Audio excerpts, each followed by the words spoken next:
Radiant team ban.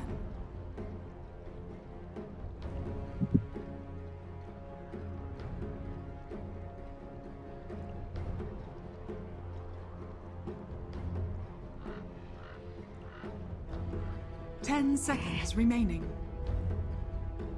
Dire team ban. Radiant team ban.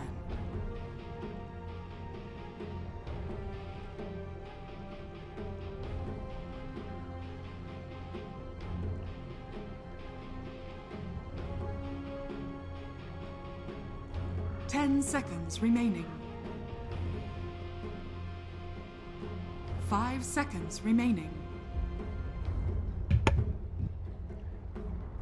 Reserve time.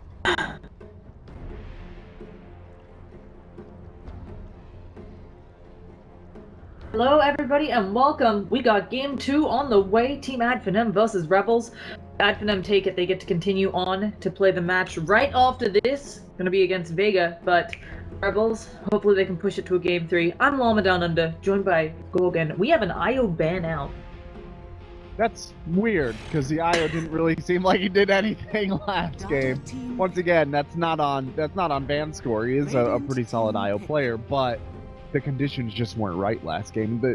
It was a full-fledged ecosystem problem. The Slark didn't get going fast enough. He wasn't engaging in ganks. They didn't have the vision control.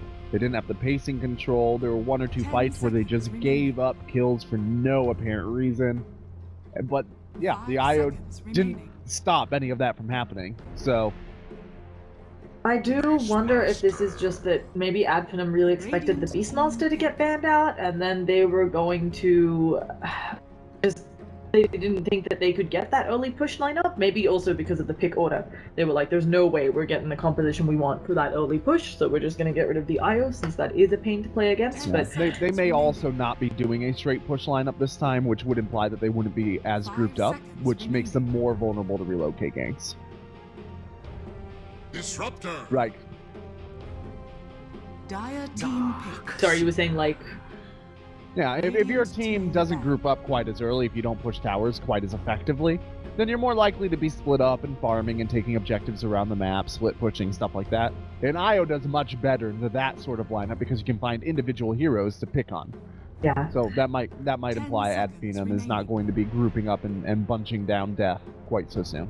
They also may have been wanting to practice. I've seen Finem do this before, where they do the good old, if their enemy team picks a jungler or something, they just kind of support who ends up trying to go to the jungle. Even the Beastmaster, the Doom, will just follow them around and cause problems. So that might have been their answer.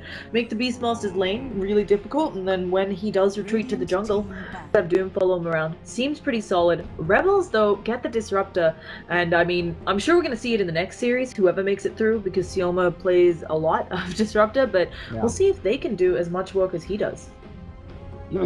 Well, Disruptor does really, really well into the Darkseer because he does counter out the Surge extremely efficiently. He also is a very strong counter into a potential IO pick. Of course, IO not coming here, but he is like the prototypical IO counter, right? You can drop down a Static Storm, you can glimpse away one of the heroes that relocates in. There's just a lot of responses there. So the Sven is going to be banned out here by Rebels. They are more concerned, it seems, with an AoE combat strategy than they are with a push strategy right now, and I think that that's a reasonable thing to be concerned with. I've actually been surprised over the past few years with how Sven has been ignored a little bit, but obviously you don't want it into the Darkseer, like you just said. Even for Rebels, I think it would have been a good pickup if they could have gotten it, because we've seen before how just a kinetic field can be enough. It groups people together enough for Sven to get that cleave off. Yeah, so one of the reasons that Sven is getting more ignored at higher levels of play, not the only reason, but one of the reasons, is that we were talking about how much Vanguard has improved as an item as of late, including onto this patch where it now can move into Abyssal and is far more reasonable a purchase.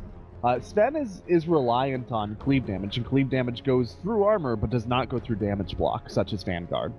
So with the idea that your opponents are likely to have 1 or 2 cores that could reasonably go into damage block, or a support, a 4-spot like a Doom, that very reasonably could go into a Crimson Guard, and that item is no longer a waste of a purchase because they are valuable items now.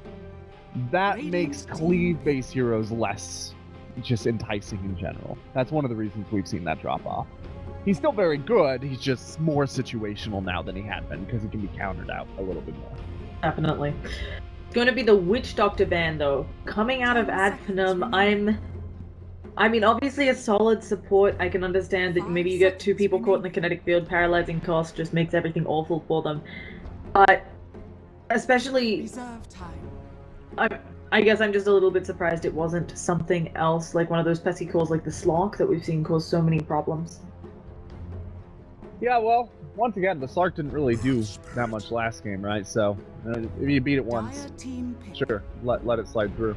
The Earth Spirit's going to come out here, and this is a very roaming-oriented early kill team, right? The Beastmaster probably won't hang out in the off lane for that long. He'll probably rotate into the jungle and then smoke out into one of the lanes around 4 or 5 minutes. Earth Spirit usually rotates in the mid lane 2 or 3 times in the laning phase. Disruptor is a pretty good rotator as well because the power of glimpse and kinetic field. The response is going to be a Phoenix. Phoenix is pretty reasonable here. You've got 2 strength-based heroes on the other team, which not only means that they don't have a lot of attack speed, but also they have a higher mid and late game HP pool for the Sunray to kind of whittle down by percentage. I'm actually really surprised by the Phoenix pickup. While it's really great for the reasons you listed, it is really difficult to play into Disruptor. Yeah. Also, I mean, the Disruptor also a good pickup because, right, they got it after the Doxia, so already good there. It's just hard, to say the least, because you Icarus dive away, but if the Thunder Strike is on you, you are usually, once there are those levels in Glimpse, not too far away to be glimpsed backwards, since Glimpse is light years long. And, I don't know, for Finem, it may end up being a rough game for the Phoenix, but the early game on the Phoenix is amazing, and Beastmaster, we've seen it before, you just can't take the Sunray, and at early levels where you don't have any sort of extra move speed, maybe you just get caught out of position a little bit. If you have Infernal Blade and Sunray on you, that's probably 75% of your health. Okay, so Rebels are going to go into a Tinker. They're pretty all in on combat and split push. None of their heroes, with the exception of Beastmaster, really effectively siege towers. They just kind of siege lanes and take control. So, Finem do have some answers here for that, potentially. They can group up with this really stellar overall team fight and force the Tinker kind of into fights that he doesn't want to pick. They still have a mid that they can grab. 10 seconds remaining. And I think that there are a fair number of options for dealing with the Tinker in lane as well, although I will say the Tinker's laser is kind of a pain to deal with. I'd be surprised if Dragon Knight is not banned out here by Rebels, so. I have very mixed feelings on the Tinker. I'm actually not a huge fan of casting Tinker games. I'm always worried that they will devolve into that state that we sometimes see where your team just has Tinker taking all the farm off the map, and your opponents cannot siege high ground, and you just sit there watching march of the machines go down. But it's a really interesting draft from Rebels because it does feel like, obviously with the Beastmaster, this should be more of a pick-off oriented lineup for Rebels. They've also got an Earth Spirit, you know, you can bots into the Hawk, try to grab someone. So I'm hopeful that this will be a more active Tinker game. We can continue to hope, yeah. That will be an active Tinker game. We've all been there, where the Tinker game, you know, some of the longer games in Dota have been those Tinker holdouts. So. Tinker games are great to catch because they're really high action usually for the first, like, 35 minutes. And then they devolve into just March of the Machines everywhere. Just robots everywhere. There's going to be a Faceless Void ban here by Rebels. That is weird because you can assume Darkseer's going off lane. But even if Darkseer wasn't going off lane, it would probably be Doom going off lane. You don't typically see a Faceless Void solo farming carry, especially not some farming carry with a support. And you certainly don't see a mid very often, especially not without somebody like an Io. Although I guess the Phoenix could sit in mid lane with a Faceless Void potentially.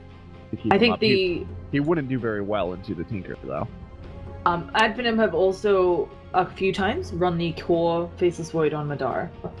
So they could be expecting that to happen again. Obviously, there's a lot to pump into this Chronosphere, especially if they do for some reason have vision on your Beastmaster and see the Tinker coming in, you can get into a lot of trouble in that Chronosphere. But you know I these agree with individual teams a little bit better than me. Do they ever run a mid Jakiro? Is that something that they've ever done? Advenom mid Jakiro. I do not recall seeing that, but I mean, as you said, they kind of have to. It might be the way Well, of dealing. They could farm and carry the Doom in a solo safe lane scenario, and then pick up a Dragon Knight here. That would give them some push. That would give them a hero that can scale into the Tinker pretty well in the mid game. Then they would have their support Jakiro and Phoenix and their offlane Darkseer. But that's not what they're going to do at all. They're going to grab the Medusa. Well, so this also leaves them open for a bunch of different lanes still. Yeah. Because Advenom, yesterday they ran once successfully the very aggressive Medusa, and then once unsuccessfully the very aggressive Medusa in the safe lane just farming. So we'll see how it works out here. Obviously, they got knocked down to this lower bracket trying with the Medusa, but against Rebels, they're looking very strong. Yeah, I'm really not sure how they lane this, but I suspect that's going to be your Jakiro mid. We'll have to see. Lycan is going to be that tower pusher that they needed here for Rebels. And with that one pick, you've swung this to that really gank-oriented lineup that looks like it'll just try to eke out advantage into the late game to a pick and push, right? So you're going to pick off a hero, you're going to rotate around them, you're going to use the Lycan and the Beastmaster to knock down towers. I actually really like that Lycan pick. I think it brings their roster strategy together very well, even though it doesn't individually synergize super well with anybody except Tinker. And just doing a brief look over some of the previous games on this patch, I'm not seeing a Jakiro on middle for Advenom. So this is going to be a new one, but obviously it is. Thug has picked up that hero. Maybe something that does particularly well against the Tinker, since as long as you get those liquid fires off, you're harassing very heavily. 10 seconds remaining. Yeah, also with the liquid fire, you can harass regardless of the laser miss chance. So, you know, the little boost. I'm not sure how this matchup will actually go. Wait, let's be honest, guys. I have never seen a Tinker versus Jakiro mid lane before. If I'm theory crafting this, I think Tinker just does more with farm and is more valuable to have in the mid lane. So even if Jakiro wins this lane, theoretically Tinker should be coming out ahead. Like his team, even if he gets a little bit less out of the lane, as long as he doesn't get decimated, he should be more valuable. Now, I think that something I'm very interested in, I'm expecting kind of that early Veil on the Jakiro, which actually does some good work to buff up their whole team, but they do have to... Is that a butterfly? Did you just draw a butterfly? Like, that's not one I've seen ever before. But this is a butterfly, Llama. This is what a butterfly looks like. Right there. That's a very beautiful... You forgot the... There we go. I'll help you with one antenna. That's a caterpillar. It could have been a centipede, but more importantly, the early Veil on the Jakiro could actually be really powerful here as long as they don't make the mistake of accidentally putting it with the stone gates. Right.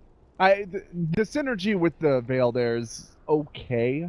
It does really well with Darkseer, sort of, if you get a good vacuum wall or you have a really strong ion shell. It does well with the Phoenix, to a certain degree, just because of the supernova, but outside of that, the potential for accidentally stacking stone gaze on top of it makes it, I don't know, less valuable as a strategy, especially since we've already seen at Finem one or two engagements last game. They didn't quite seem to be on each other's wavelength. Granted, they did much better on that account than Rebel did. I feel like Thug is trying to send us a message, like they're keeping me captive, forcing me to play Jakiro in mid, and I'm just not understanding it from the squiggles on the map. Thug, blink twice if you need our help. So, I also do wonder, something else really, I've seen this in teams before, I've asked teams about this. Sometimes you do see teams where the members, the mid will maybe really ask for a hero, you know, often you say, hey, it's a Tinker mid, what do you want to play to your mid? And you might end up picking them something you're not so confident in, but they are, and it also could be vice versa. Adrinim might be saying, hey Thug, remember that one time you really did well on that Jakiro? And Thug's like, oh, I don't want to play it, but is playing it. I have no idea here whether this is something he's excited to do, whether this is something, I'm assuming they've scrimmed it, but I'm really interested to see how this one pans out. I've seen Jakiro mid once or twice before from other European teams, right? It's sort of akin to the off-lane Jakiro that we used to see 2 patches ago once in a while in the scene. It's okay. It works all right. I've never seen a mid Jakiro where I thought, wow, that game was really turned around by this mid Jakiro pick. Either, if it goes well, usually the whole team is kind of doing well, and if it goes poorly, usually it's just so underwhelming that you don't think too much about it. We'll see. Maybe he's able to just absolutely rip through this game, though, with Twin-Headed Dragon. But you never know. The reason I mention it is I've definitely seen, I remember back before the unfortunate disband of London Conspiracy, they would pick Skyrath mid occasionally, and I just remember asking their drafter, and their drafter was just like, yeah, he really wants to, Baby Knight really wants to play it, not Baby Knight. I remember TI3 or TI4, Skyrath mid. Yeah. Fucking good. So, but either way, we have already got Darkseer in a lot of trouble. There is going to be the boulder roll on in. Do they have anything to stop the TP? They do not. Oh, and he even just TP's back to the tower, just gonna salve up, not missing any experience. Professional Dota players.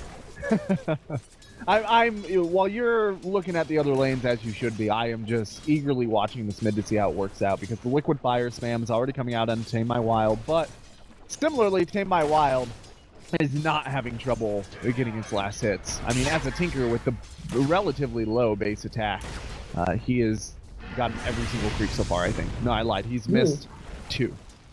Yeah, that was just, as you said, had no trouble getting most hits. I see Thug get a deny, but I mean, it's not like Twin-Headed Dragon. I'm pretty surprised by this. I don't normally look at Jakiro's base damage and think much about it, guys, but Jakiro, with just the Null Talisman and 2 Ironwood branches, has 70 damage. Yeah. At level 2. That's actually really nice here. Of course, the laser spam is painful, but until Tinker has the bottle, can't super keep that up all the time, and even with the bottle, it's not always the easiest. So, Thug doing pretty well, all things considered.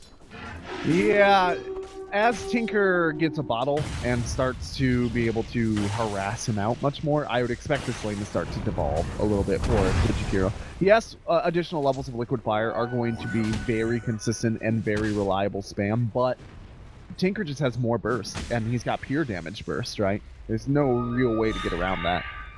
I'll be pretty interested to see exactly what build Tame My Wild goes, because the other way they may end up laning this, Thug he's actually put 2 points in the Dual Breath.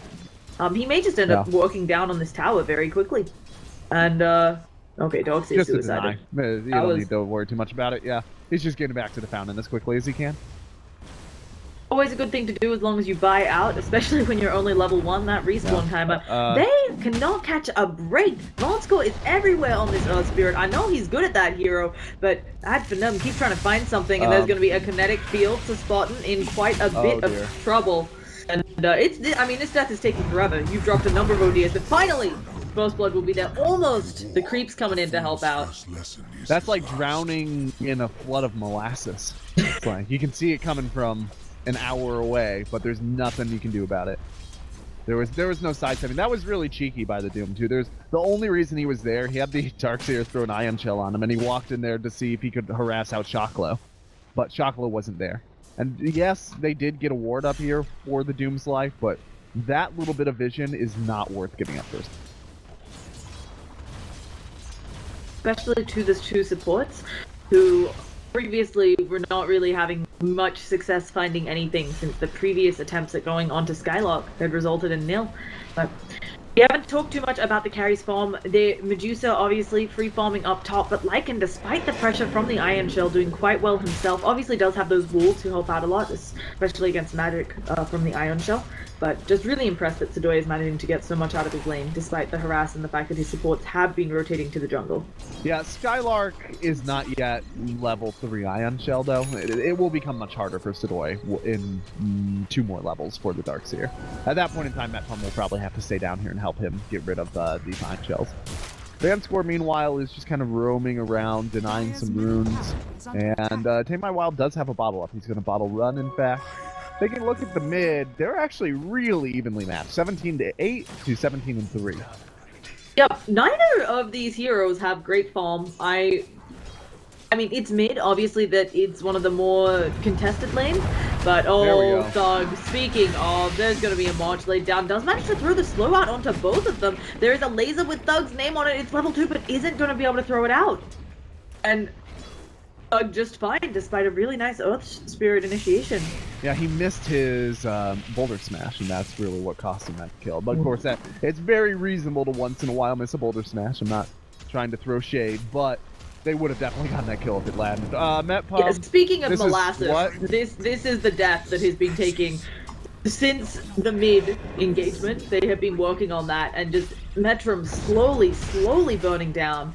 The boulder kick on through will remove the clarity, so Skylark won't be able to be as effective as early, but a nice Hadoken through the creeps, getting some harass and some wall hits for that doom. Metpum ate his way into those trees, but then did not have a tango to eat his way back out. He just got caught in there. I think you hoping always have to nighttime have vision, an exit strategy. You always have to have an exit strategy. Wasn't the best, but these things happen. And now, as you said, with the extra Ion Shell, with the aggressive tactics in that bottom lane, with both the tanky Doom and the pretty tanky for an hero, Darkseer, it has allowed Madara to pull ahead of the Lycan. Yeah, and they're aggressing onto this tower in a way that they wouldn't necessarily be able to do with a lot of lineups. So that's nice chipping away at it. Spartan should be fine here. We never talked about it during the drop, but of course Medusa does go pretty well against the Beastmaster as long as she gets the early lane dominance with the help of a support, because then of course you get the Mystic Snake up and you're able to destroy those boars. Now Sharklo is being slowed, the Fiery Spirit's not skilled up yet on the Phoenix, so just gonna give Sharklo the Sun Ray. This may be enough to kill him. He needs to deny himself to Ancients. Phoenix doesn't have the Tone Radius and Sharklo will kill himself. Good business there. Alright. It's a nice little deny. That was a high skill deny, I guess we could say. But it doesn't change the fact that this lane is going very, very well for his opponents. And mid is not going nearly well enough to make up for it. Yes, the Tinker's starting to pull ahead a little bit as we expected, but not nearly to the degree that they need. Now down bottom, they're just gonna dive. Yeah, we have so much aggression. Oh, they managed to get in front of the Earth Spirit, but they don't quite catch up to him. The Hadouken! The Spartan with the shockwaves. Beastmaster gonna come on in, only level 5. Where's your Primal Roar? Instead, the Scorched Earth, the Surge as well. Sharklo taking a lot of damage from this Ion Shell. There's an Infernal Blade with his name on it. Gonna try these trees tricks, but it doesn't work. The burning him down. And it does also look like Doom has some more company coming in, but may just walk it off. Earth Spirit, you're gonna have to do wonders here to make anything happen. So Spartan doesn't care. He's coming for you. And they will just play in behind the tower. Alright, Rebel are starting to completely lose control of this match in a very dangerous way, considering they have a Lycan who needs to get out to get that early Roche. He needs to be able to apply pressure on the towers, open up some space for the Tinker. Tinker, meanwhile, is actually behind the Jakiro in farm. Now, granted, as I said before, Jakiro doesn't really have as high of an impact with farm as a Tinker does, but you don't want to be seeding your lane. So the other big problem is that this Medusa has been completely inactive so far, as she is a Medusa and that's what they do. But she is going to rush out a Yasha, it looks like, and she's getting very close. Now, I think the biggest, scarier thing, take a look at this net worth, girl. It is 3,000 gold in favor of Ad Finem, just from their effective farming, just from the couple of kills and the dominance they've had in that bottom lane. We've talked about it, but this patch, net worth is a lot closer than other patches, and a net worth dominance already by that point. Normally 3,000, we'd say, hey, that's nothing.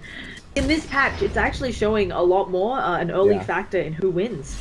So sub 10 minutes 3,000 is not that common. I wouldn't necessarily say that it's a... Oh, actually, we're going to see Van score. He does not have another rolling boulder for a while here, so he actually will just walk away. The slow isn't enough, but this tower on bottom getting very low thanks to the Ion Shell spam. You were saying about the difference? Yeah, so I wouldn't necessarily say that 3,000 is an indicator of who wins, but it's a much bigger indicator of who is winning. I think that's a subtle but important distinction. You're at about 5,000 net worth lead. That's the chunk that I found, the moment that I've seen in my running of models or whatever, that it really, this patch seems to be 5,000 is the arbitrary magic number, which you really have to begin to worry.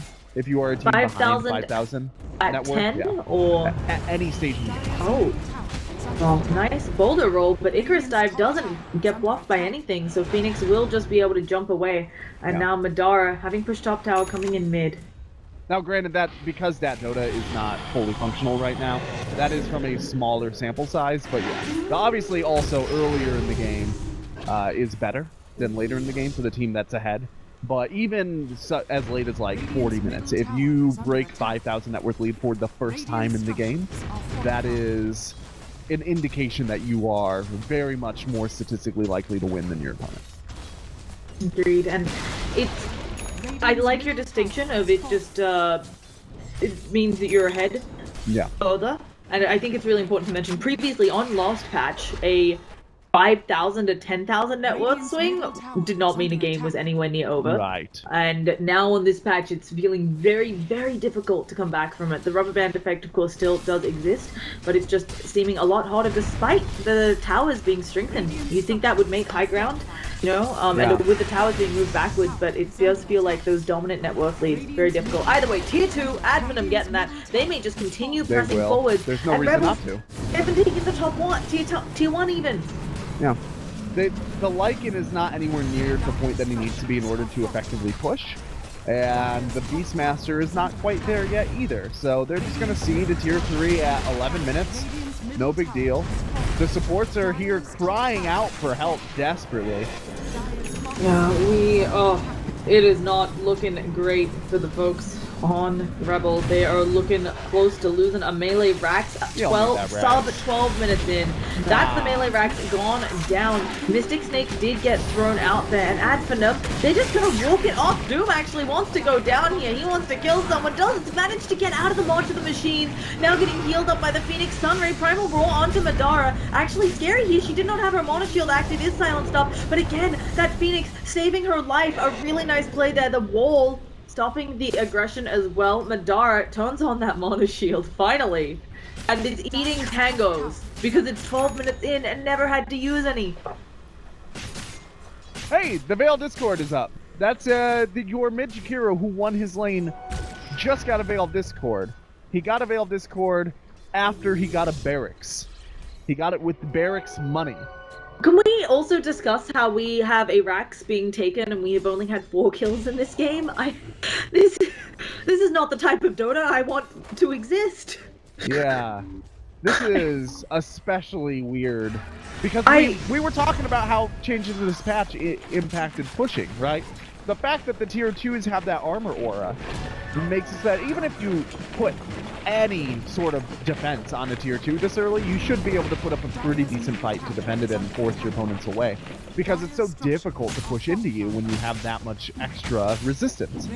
But Rebels just didn't show up to fight. It's like they didn't get the memo. Like they walked to the wrong baseball field or something. Well, maybe just deciding that they were not strong enough, maybe feeling their net worth deficit and deciding that they couldn't quite do it yet. They give up a Rax. They do have a Tinker, but I'm just... Yeah. If they were feeling the deficit at 3,000, imagine how much they're feeling it now at a surplus of 7,500 at only 13 minutes. On the upside, a really nice glimpse did just come out from Rebels, so the Medusa will need to wander back the long way, and maybe they can get some tower push on, but it looks like Rebels actually deciding they need to back it up.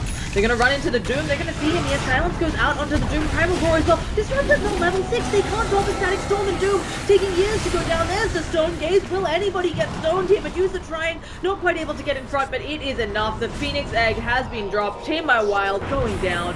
Finally, we're getting some kills out in this game with Rax already down, but just... Yeah, they're drawing on the map. They want another Rax. Yeah, they're just going to go in through the mid lane and scoot around to the back door, you know? They're getting cheeky with it now. They're getting a little kinky. I am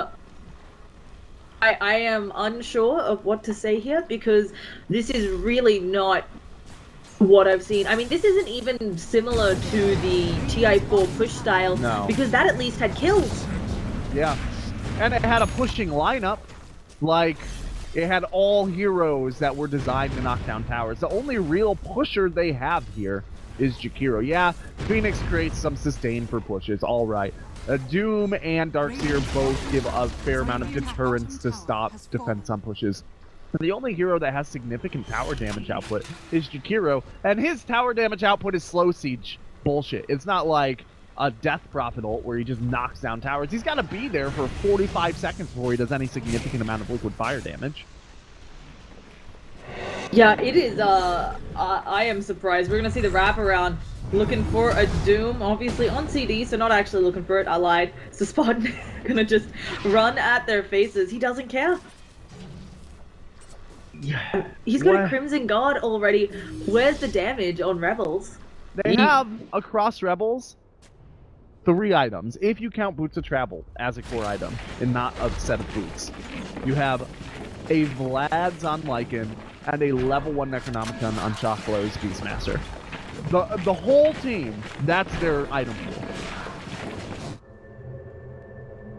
Like, you got a bunch of dumpster divers together, and they pooled up what they found. They've got like 3 moldy Pop-Tarts and an old chair that needs to be upholstered. Dumpster diving usually goes way better than that, just as someone with experience. So this isn't even dumpster diving status, but I'm not sure where Rebels gets the damage. I do believe though we have a Tinker in this game. The March of the Machine spam is real. Next, high ground defense could be something. I just think it felt like Rebels did not want to commit to that high ground defense, thinking they may just lose more heroes. Look at this! They are trying to overcome backdoor protection. They are barely managing to do it. If there was any sort of defense here, that tower would still be standing.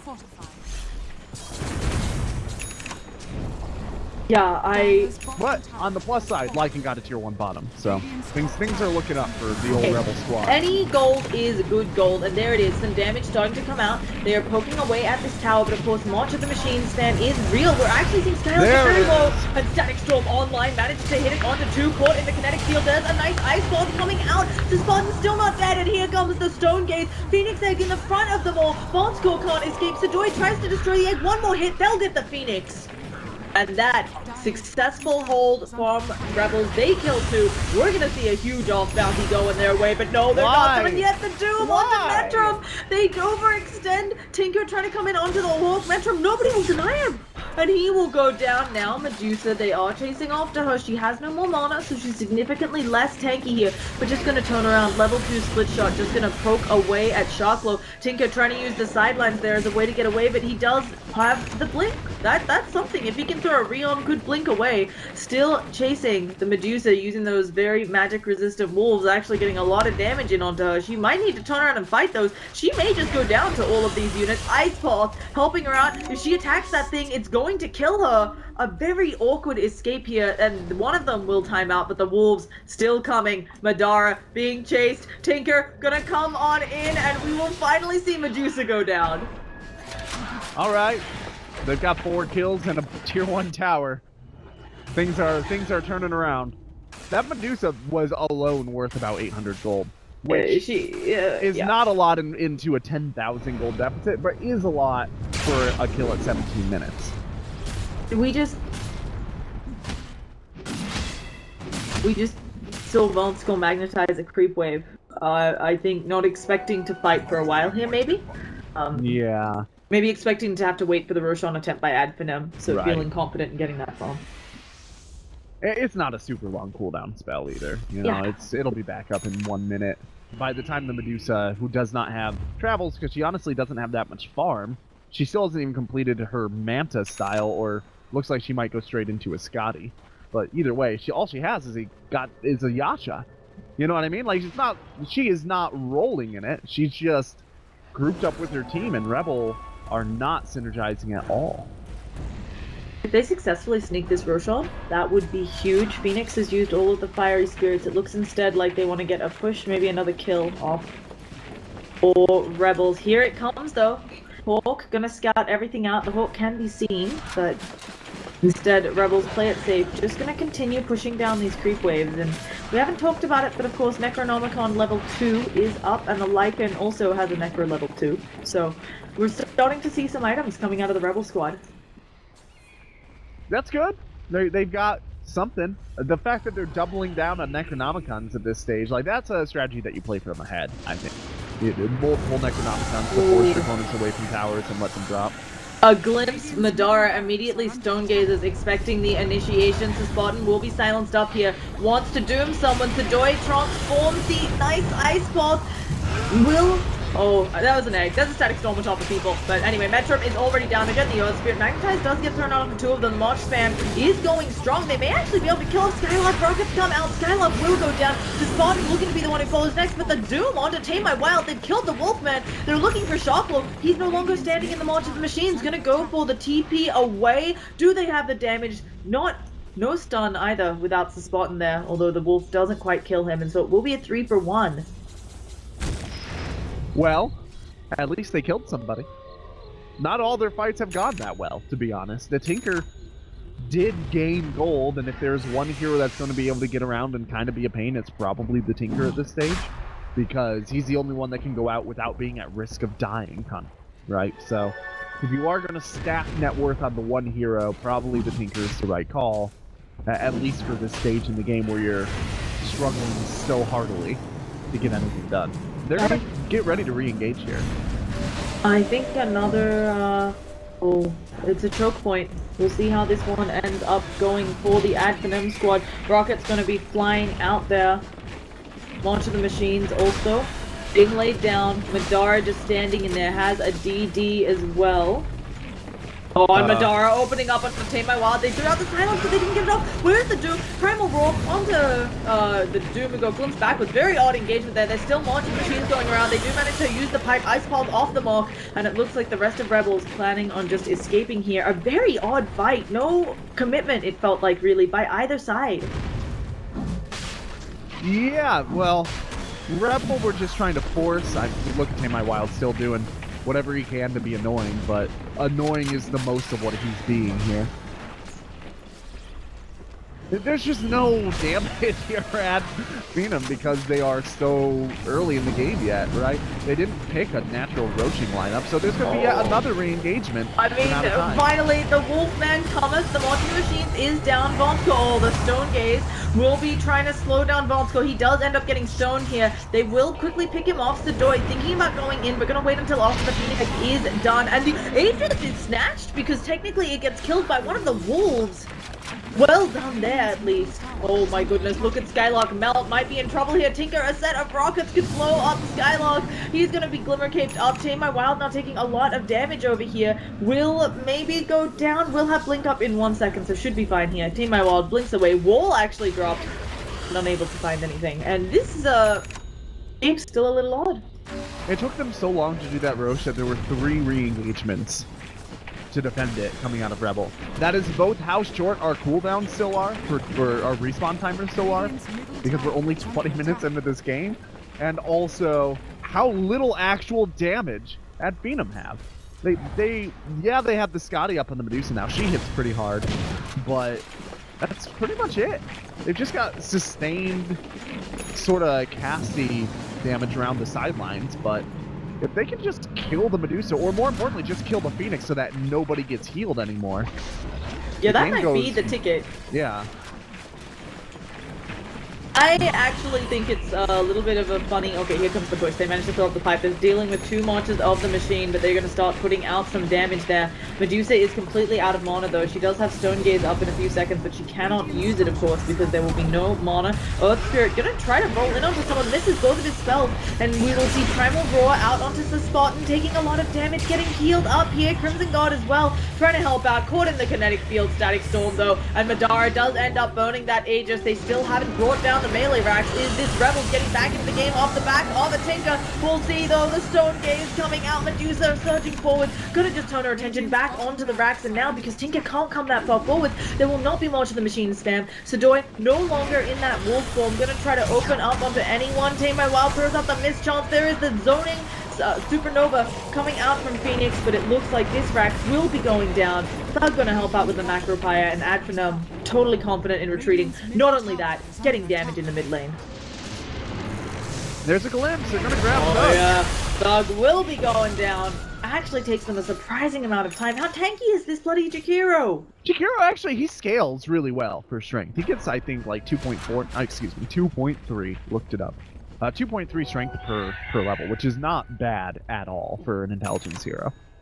He does get relatively tanky. It's one of the reasons that he is a nicer sort of typical zoning support, because he not only has that damage over time that he can do with the liquid fire and with the dual breath, but also because he's not quite as vulnerable to dying as some other supports without traditional escapes.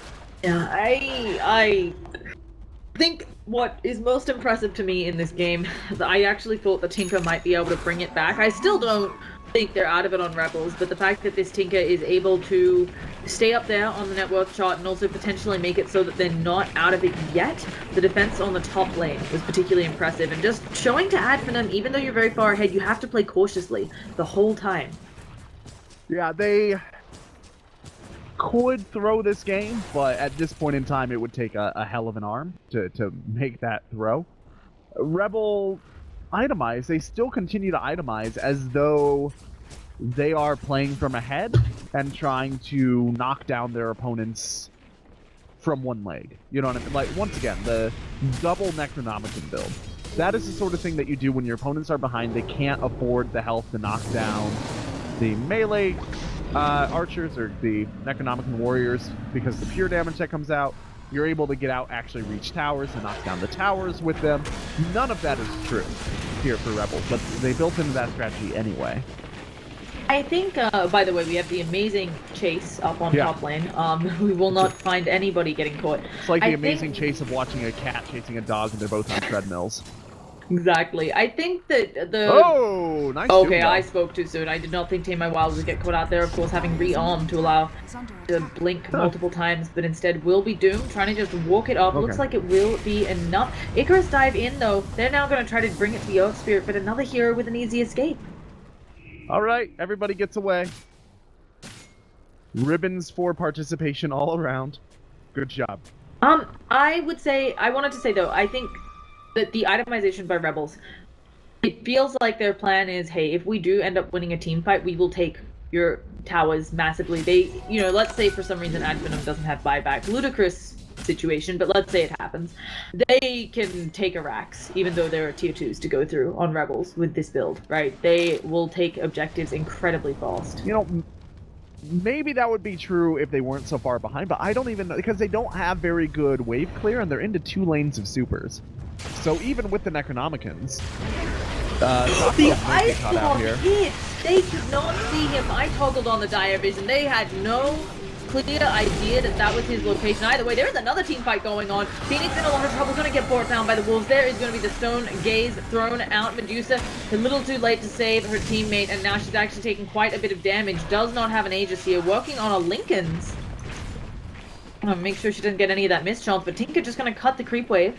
And they do not have the opportunity here to find anything else, just their Phoenix going down. Top tower is under attack. Yeah, they are going to push into this tower without the Phoenix, without the sustain from that. This might be a little harder, but because they're so far ahead, it's still realistic for them to believe that they can do it. Radiant's top tower has fallen. Oh, Madara left the split shot on for a second there. I saw it, Madara. There's going to be the blink forward. They're going to manage to get a nice vacuum wall onto 2. Now the split shot pounding away through them. 2 dead on the side of Rebels. No buybacks on those guys. And now the lost melee racks looking very grim. They are poking it down, getting away with it. This launch of the machines isn't far enough up to stop them, and there are no more melee racks left for Rebels. Yeah, once again, they don't have very good wave clear. They have defensive wave clear with marginal machines, but they can't really use that to push out. So now they just fight into the tide until it erodes them like water on rock, right? Yeah. There's just there's no way. So this will be Mega Creeps coming out shortly. Phoenix is back. Metrum has the Static Storm. They are all grouped up, but the Doom comes out. A nice Tinker zapping around that missile. It might not be enough. Bonsko gets out the Magnetize onto 1. It will not be enough. Supernova in the backline. Shocklow trying to fight it for a moment, but immediately getting brought down by the Jakiro and the Medusa. Phoenix explodes. They're working on the tier 4s. GG's are called, and Finem will take it 2-0. All right, that was a very dominant performance from AF, and Rebel, they are eliminated here. They have a bit of work to do before they are going to really turn any heads on the European scene, if this is any indication. But they had some moments of brilliance. They had a couple of good synergistic lane fights, and I'm interested to see how they improve over the next couple months. Very much felt like Adfinem had their number both in this series and the 1-2